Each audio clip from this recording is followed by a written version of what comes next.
Continúo por acá, dejo los links a las dos primeras partes en la descripción del video. Me preguntan, ¿existe la ropa sin género o es un invento esto? Yo escuché los argumentos a favor de esto y la conclusión no se sigue de las premisas. Existe la ropa unisex, que forma parte tanto del atuendo masculino como del vestuario femenino. Por ejemplo, una campera de gimnasia no es ni masculina ni femenina, o es las dos cosas. Existen los looks, donde una persona adopta intencionalmente una prenda propia del vestuario del otro sexo con un criterio estético.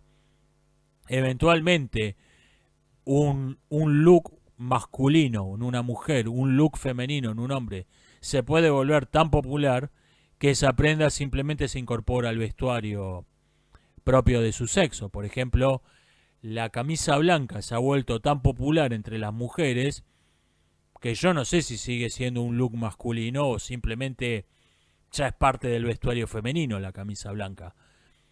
Eh, Existen prendas en una cultura que son propias del atuendo de un sexo que se parecen muchísimo a una prenda propia del atuendo de otro, del vestuario de otro sexo en otra cultura. La especie de pollera, que no se llaman pollera, que usan los escoceses, es el ejemplo más notorio. Hay unos tipos en la India, no me acuerdo cómo se llaman, donde los pezones masculinos son tabú. Entonces los hombres usan una especie de corpiño plano. Eh, Ahora bien, nada de eso lleva a la conclusión de que exista ropa sin género.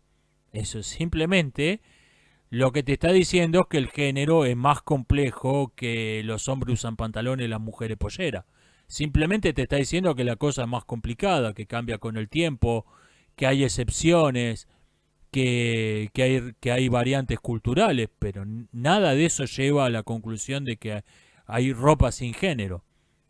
Y no me estoy metiendo en el tema de los uniformes, qué es un disfraz, los uniformes son disfraces, no me estoy metiendo en lo más complicado, el tema, eh, la ropa que es apropiada en una clase social no lo es en otra, largos, etcétera. El tema del vestido es muy complejo, pero nada de esto lleva a hay ropa sin género. Es más, quienes defienden esto, que no es la primera vez que toco este tema, quienes defienden esto no me pudieron citar un solo ejemplo válido de ropa sin género. No me pudieron citar un solo ejemplo válido de ropa sin género. Mira, esto, eh, corbata de 3 colores, esto es ropa sin género. No me pudieron citar un solo ejemplo. Un solo ejemplo real, ¿no? Que no sea algo confuso, como ropa unisex. Sí, desde luego que existe ropa unisex. Um, Otro caso lo encontramos en esos consejos, cómo escribir personajes femeninos. Uno que repiten todos, es un consejo que repiten todos, es escribir personajes sin género y después decidir si van a ser hombres o mujeres. ¿Perdón? ¿Cómo habla una persona sin género? ¿Cómo se comporta? ¿Cuál es su rol social? Y viendo en la práctica lo que hace el que inventó esta regla, escribir personajes sin género y después decidí que van a ser el autor de Game of Thrones. Ok, vamos a ver Game of Thrones, a ver cómo es esto llevado a la práctica. Lo que significa escribir personajes sin género es escribir personajes masculinos y después llamarlo Josefa. Esto es escribir personajes sin género. Es, repito, el ejemplo de cómo escribir personajes femeninos es Game of Thrones, y yo creo que es lo peor que tiene Game of Thrones. Los personajes femeninos están horriblemente mal escritos. Son hombres representados por actrices. Y este es el que lo ponen de ejemplo. Esto es lo que llevó la regla de escribir personajes sin género y después decidir qué van a hacer. Dije que desconfío de la gran propiedad, que hay que defender la pequeña propiedad privada, sí. Y me preguntan hasta qué punto, hasta qué límite debe poder crecer una empresa y cuándo ya deja de ser recomendable. Cuando el límite entre la empresa y el mercado se empieza a volver difuso. Ejemplo, Amazon, que es el ejemplo más obvio. Amazon es una empresa que creció demasiado. Porque no sabemos dónde termina la empresa y dónde empieza el mercado. Y esto, obviamente, va en contra del libre mercado. Esto no es el triunfo del libre mercado, esto va en contra del libre mercado. En vez de haber un monopolio estatal, hay un monopolio que lo tiene una empresa que obviamente va a tener vínculos con el Estado. Llámalo como quieras. No me gustan los monopolios en sí mismos. Y el monopolio es esto, el monopolio consiste en que una empresa se vuelve indistinguible del mercado. Esto es el monopolio. No necesariamente tiene que ser una empresa estatal. Incluso un monopolio privado puede llegar más lejos que un monopolio estatal porque no está limitado a un solo país. Incluso puede ser más monopólica una empresa privada que una empresa estatal. Porque la empresa privada no tiene fronteras. La empresa estatal sí. La empresa estatal tiene fronteras. Una empresa como Google, como Amazon, como Disney pueden instalar un monopolio más rígido que lo que podría ser una empresa estatal. Compárese China Film Group con Disney. Dígame cuál es más monopólica. Esto es una empresa que creció demasiado. Cuando una empresa se vuelve indistinguible del mercado. ¿Qué pienso de la rebelión Taiping? Este conflicto que apareció al mismo tiempo entre las guerras del opio. Difícil de separar. Yo creo que es un caso extremo donde la importancia bélica de un conflicto no es proporcional a su importancia diplomática. La rebelión Taiping fue la segunda guerra más sangrienta en la historia de la humanidad. Murieron alrededor de 25 millones de personas, solo superado por la Segunda Guerra Mundial. Y sin embargo, no tuvo consecuencias. Por eso está prácticamente olvidada hoy. Y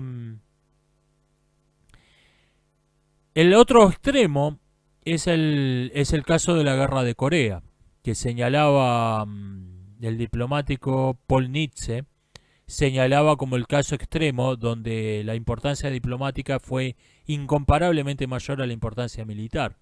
Militarmente la guerra de Corea fue una nota a pie de página de la Segunda Guerra Mundial. Fue un apéndice, un añadido. Diplomáticamente tuvieron la misma importancia. El mundo de la segunda mitad del siglo XX, incluso en parte el mundo de hoy, con su Organización de las Naciones Unidas como el órgano de la diplomacia, con su Consejo de Seguridad y su Asamblea General, la división del mundo en dos bloques con el Pacto de Varsovia y la OTAN, le deben tanto a la guerra de Corea como a la Segunda Guerra Mundial. O sea, diplomáticamente tuvieron más o menos la misma importancia. Militarmente no. Militarmente Corea fue, otra guerra más. Corea fue una nota al pie de página de la Segunda Guerra Mundial, pero diplomáticamente estuvieron ahí. Tuvieron las dos la misma importancia. Bueno, la rebelión Taiping fue lo contrario. Militarmente fue una carnicería. Fue más sangrienta que la guerra del 14. Y diplomáticamente fue totalmente irrelevante. No dejó consecuencia, no tiene, en el mundo de hoy no dejó ninguna consecuencia. Me comentan que Melancolía es una de las pocas películas donde el fin del mundo es provocado por un choque de planetas, que esto no es frecuente para nada en el cine. Es verdad, es raro que el mundo se acabe por un choque de planetas. Yo creo que se debe a que si el mundo se va a terminar porque chocan los planetas, el mundo se tiene que terminar. No puede haber héroes destruyendo un asteroide y salvando al mundo. No puede haber una pareja de sobrevivientes estilo Adán y Eva escondidos en alguna cueva que van a repoblar el mundo. No, Si van a chocar los planetas, tu película sobre el fin del mundo tiene que terminar con el fin del mundo. Y yo creo que por esto no lo elige casi nadie como el mecanismo, porque en realidad las películas sobre el fin del mundo casi nunca son sobre el fin del mundo. Casi nunca se termina el mundo. Son catástrofes donde muere el 99% de la humanidad o más, pero no son el fin del mundo. Por ejemplo, todas las películas de zombies. Bueno, hay sobrevivientes. Los sobrevivientes están peleando contra los zombies. No, la mayoría de las películas sobre el fin del mundo no son realmente sobre el fin del mundo. ¿Por qué las dictaduras de derecha duran menos? Para empezar, habría que ver si este es el caso. Franco murió sin enterarse que los dictadores de derecha duran poco. Israel, el Estado de Israel tiene 80 años y contando. El apartheid en Sudáfrica duró varias décadas, no sé, no conozco la fecha exacta. Y por el contrario, fue la maravillosa sociedad inclusiva, tolerante para todos y para todos, presidida por el asesino de niños Nelson Mandela, la que duró un parpadeo, duró 20 tantos años y se colapsó. Así que para empezar habría que discutir el hecho. Y supongamos por hipótesis que usted tiene razón. No, habría que hacer un trabajo estadístico en serio, ver cuánto duran, juntar las principales dictaduras de izquierda, las principales dictaduras de derecha, ver cuánto duraron en promedio cada una. Pero supongamos por hipótesis que usted tiene razón, que las dictaduras de derecha duran menos. Yo creo que la razón más sensata para esto es que las dictaduras de derecha son incoherentes con los principios. Esta es la razón. La dictadura de derecha necesita una excusa para imponerse y se presenta a sí misma como un régimen provisional. Después, esto es algo provisorio. Después va a venir el verdadero régimen político. Lo cual, desde el vamos le estás diciendo a los ciudadanos, hey, ¿para cuándo? El régimen provisional ya tiene 5 años, ¿para cuándo? En cambio, las dictaduras de izquierda son lo que se supone que son. No son algo provisorio y después va a venir el verdadero gobierno.